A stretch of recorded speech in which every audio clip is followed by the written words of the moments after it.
Hello and welcome to Highlight Study Point. आज मैं ये यूट्यूब चैनल के माध्यम से आप लोगों को क्लास 10th का चैप्टर नंबर 6 जो त्रिभुज है, त्रिभुज की समरूपता, उस पर एक्सरसाइज 6.2 मैं बताने जा रहा हूँ। एक्सरसाइज 6.2 का क्वेश्चन नंबर 3 बताने जा रहा हूँ, जिसमें आपको एक फिगर दिया हुआ है। फिगर में कह रहा है एलएम समानांतर है सीबी के और एलएन समानांतर है सीडी के।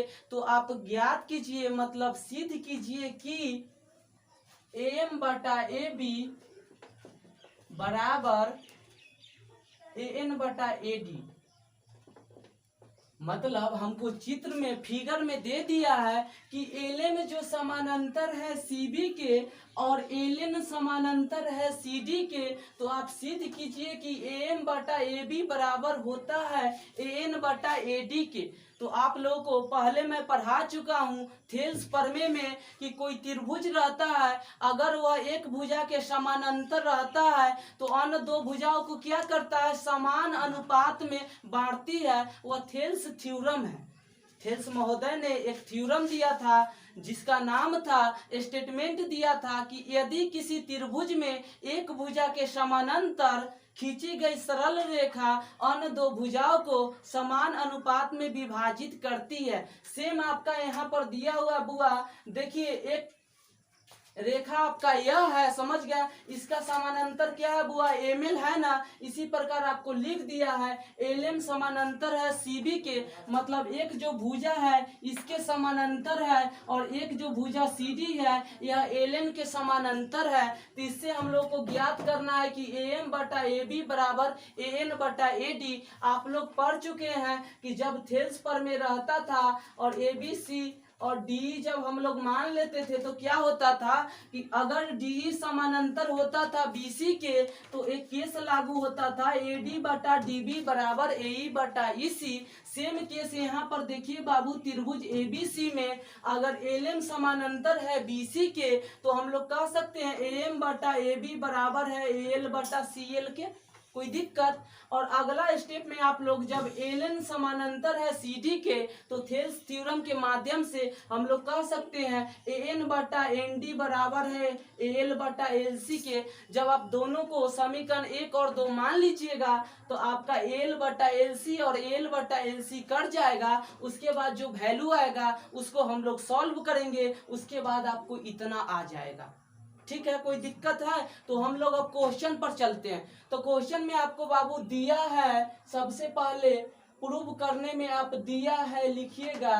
तो दिया है में क्या चीज दिले है बाबू, एलएन समानांतर है सीबी के और एलएन समानांतर है सीडी के।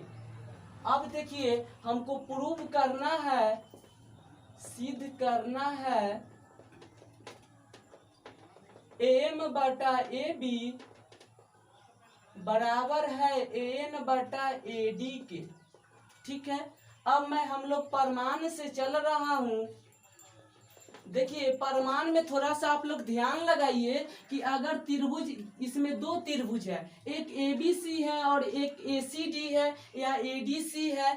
तो देखिए एबीसी की अगर बात करता हूं तो एलएम समानांतर है सीबी के। तो थेल्स थ्योरम से आप लोग जानते हैं अगर ये इसके समानांतर होगा तो बटा वाला केस लागू होता है, मतलब एम बटा एम बी होगा एल बटा एल सी के। और ये त्रिभुज में जब आएंगे तो एन बटा एन डी होगा एल बटा एल सी के।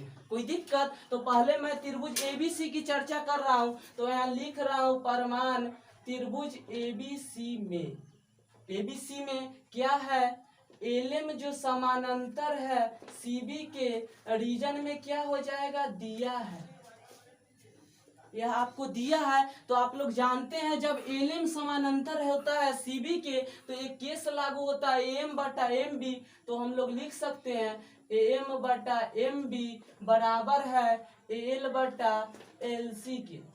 ठीक है, रीजन में इसको समीकरण 1 मान लीजिए और रीजन में डालिए थेल्स प्रमेय से। अब देखिए त्रिभुज एबीसी का काम हो गया। अब हम लोग त्रिभुज एसीडी के बारे में चलता हूँ। इसी प्रकार इसको क्या मान लूंगा, जो आपका डाटा आएगा उसको समीकरण 2 मान लूंगा। तो अब लिख रहे हैं बुआ आगे त्रिभुज एसीडी में, त्रिभुज ACD में, अब देखिए त्रिभुज ACD में एलन जो समानांतर है CD के, तो हम लोग लिख सकते हैं एलन समानांतर CD रीजन में दिया है। यह आपको दिया हुआ है क्वेश्चन में।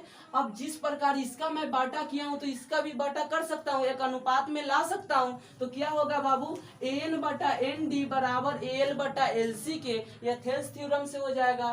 तो AN/ND बराबर हो जाएगा AL/LC के। इसको समीकरण 2 मान लीजिए और रीजन में डालिए थेल्स प्रमेय से। अब थोड़ा सा आप लोग दिमाग लगाइए, यहाँ पर AL/LC है और यहाँ पर AL/LC है, तो समीकरण 1 और 2 को सॉल्व करूंगा तो यह दोनों क्या हो जाएगा बाबू, कैंसिल आउट हो जाएगा। तो आपको बचेगा एक बगल AM/MB और एक बगल बचेगा AN/ND। तो हम लोग लिख सकते हैं 1 तथा 2 से आपने देखा कि AM/MB बराबर क्या हो जाएगा, AN/ND, क्योंकि AL/LC और AL/LC कैंसिल आउट हो गया। ठीक है, अब थोड़ा सा आप लोग दिमाग लगाइए, मैं इसको ऊपर कर देता हूँ और इसको नीचे कर देता हूँ, इसको ऊपर कर देता हूँ और इसको नीचे कर देता हूँ, मतलब व्युत्क्रमानुपाती से चलते हैं। तो हम लोग लिख सकते हैं बुआ, देखिए MB/AM, इट मीन्स इसको ऊपर कर दिया और इसको क्या कर दिया बुआ, नीचे कर दिया ना, और बराबर हो सकता है ND/AN के। रीजन में आप डालिएगा व्युत्क्रमानुपाती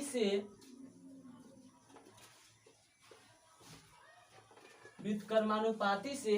अब थोड़ा सा ध्यान लगाइए आप लोग, दोनों तरफ हम लोग करते हैं, इधर भी एक जोड़ देते हैं और इधर भी एक जोड़ देते हैं। तो आपका क्या हो जाएगा, MB/AM +1 बराबर ND/AN+1। अब क्या करेंगे हम लोग, बटा 1 करके भी का जोड़ तो कर सकते हैं ना। तो इधर देखिए बाबू, इधर आप लोग देखिए, दोनों को अगर सॉल्व कीजिएगा तो बटा 1 ले लीजिए, दोनों का LCM लीजिएगा तो AM हो जाएगा और AM से MB और यहाँ पर क्या हो जाएगा AM बराबर हो जाएगा बुआ AN और यहाँ पर हो जाएगा ND+AN। जब मैं इसको सॉल्व किया तो इतना डाटा आया। अब थोड़ा सा दिमाग लगाइए, MB+AM को हम लोग AB लिख सकते हैं, क्योंकि यह और यह जोड़कर कितना बना रहा है, AB बना रहा है ना। तो यहाँ पर हम लोग AB लिख लिए और नीचे AM लिख लिए, बराबर कितना के हो गया, ND+AN। ND+AN को बाबू लिख सकते हैं AD, क्योंकि इसका वैल्यू और इसका वैल्यू कितना के बराबर है बुआ, AD के बराबर है। तो यहाँ मैंने AD लिख दिया और बटा कितना हो गया AL। ठीक है, अब हम लोग क्या करते हैं, हम लोग को प्रूव करना है AM/AB बराबर है AN/AD के। आपको यहाँ पर आया है AB/AM बराबर AD/AN। तो जिस प्रकार हम लोग यहाँ पर व्युत्क्रमानुपाती किए हैं, उसी प्रकार क्या करेंगे, व्युत्क्रमानुपाती से इसको ऊपर ले जाएंगे और इसको नीचे, इसको ऊपर ले जाएंगे और इसको क्या करेंगे बुआ, नीचे ले आ सकते हैं। तो लिखिए AM/AB बराबर है AN/AD के। अब देखिए बाबू, यही ना आपको प्रूव करना था, रीजन में हम लोग क्या डालेंगे, व्युत्क्रमानुपाती से। कोई दिक्कत भाई, यही ना आप लोगों को सिद्ध करना है। तो हम लोग लिख सकते हैं AM/AB बराबर AN/AD, हिंस प्रूव्ड, मतलब अतः सिद्ध हुआ। कोई दिक्कत, यह आपका एक्सरसाइज 6.2 का क्वेश्चन नंबर 3 था, जिसमें एलन समानांतर CB के था और एलन समानांतर CD के था। तो हम लोग त्रिभुज ABC और ADC को अलग अलग मान लिए, और दोनों में आप जानते हैं कि जब समानांतर दिया हुआ रहता है तो एक अनुपात में होता है। तो अनुपात के माध्यम से हम एक AM/AB बराबर AN/AD ले लिया और एक AM/MB बराबर AL/LC ले लिया। जब दोनों को सॉल्व किया तो ये दोनों कैंसिल आउट हो गया, मेरा डाटा ये आया। उसके बाद मैं पलट दिया, मतलब नीचे को ऊपर कर दिया और ऊपर को नीचे कर दिया, और फिर दोनों में एक जोड़ दिया तो आपका डाटा यह आया। फिर से हम लोग क्या किए कि यहाँ जो लिखा हुआ था यहाँ पर ऊपर था और नीचे था, तो फिर से हम लोग व्युत्क्रमानुपाती उल्टा केस ले लिए, उसके माध्यम से यह डाटा आपका आ गया। तो यह आपका क्या हो गया, सिद्ध हो गया।